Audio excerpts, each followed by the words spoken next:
thank you, Brad. That was great. A lot of good information and a lot of stuff to think about. So what we want to do now is try and answer some questions that many of you might have posed.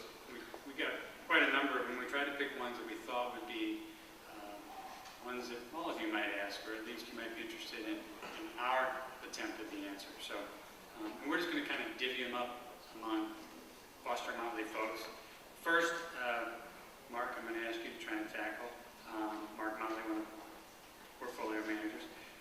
Were there any warning signs to the economic meltdown, and what have we learned?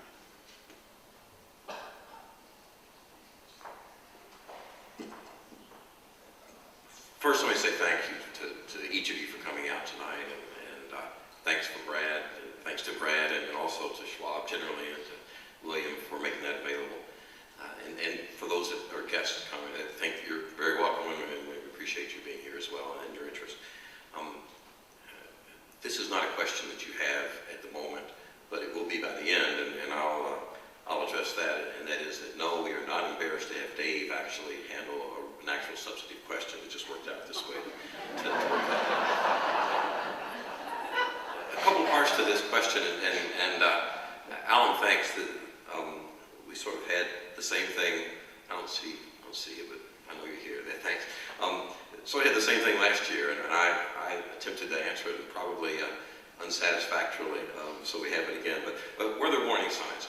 Absolutely, unequivocally, yes. And I can say that because at every point in time, at each point in history, there are a boatload of warning signs of impending doom.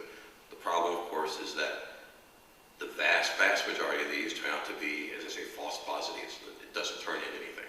Obviously, once in a blue moon, there are some that actually turn into or presage a major bear market, but those don't make it a good thing to heed those all the time. Now, that's a somewhat flippant answer. I'm going to twist your question a little bit and say, have we this time learned how to sort out which are the warning signs that we want to pay attention to, and which ones that are useful and which ones aren't?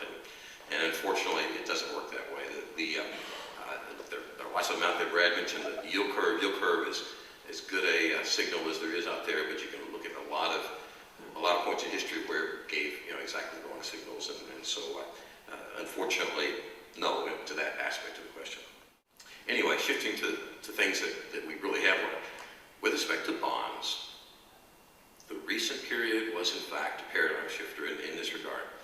The relative performance of treasuries, which was good, relative to most other types of bonds, think corporates, municipals, which was horrible, that gap was unprecedented. It was in the year, just the calendar year 08, it was almost exactly twice as bad as the worst single year in the last 80-something years that we have actually decent history on. It was not quite, but almost 3 times as bad as the worst single year in the Great Depression. In other words, this was a data point that was completely outside the range of all prior history. Typically, when you get a new piece of data, it doesn't change any paradigm. It fits within the past pattern and it doesn't change anything. But sometimes it does, and this is one of those it did. What that does to us is it tells us 2 important things. There is a much greater benefit to portfolios in terms of risk reduction from holding these unappealing, typically lower yielding treasuries and tips and agencies and Ginnie Maes. And at the same time, there is greater risk than was previously able to be discerned from all experience and all history that you can study. More risk associated with these credit spread bonds, we say corporates generally, and any municipal bonds.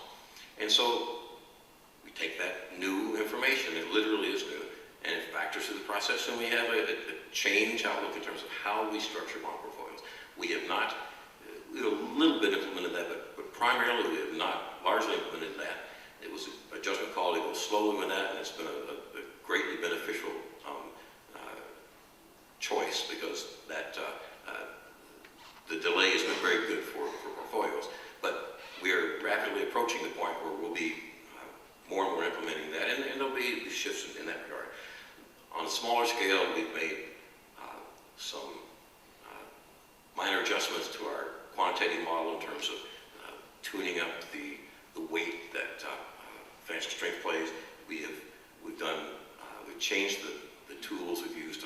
I'll say we've implemented or added a couple of more sophisticated statistical tools in terms of our analysis of alternative assets, and that's resulted in some changes there that we think make that part of the portfolios even more useful in terms of risk control, specifically a swap in a fund or two in the absolute strategy space, and then we slightly increased the gold part of the commodity space. These are minor things. The key is we are always seeking improvement. John Maynard Keynes famously quipped once,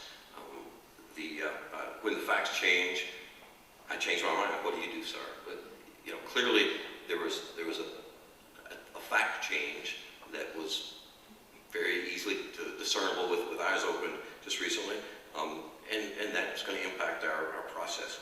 It has the effect of accelerating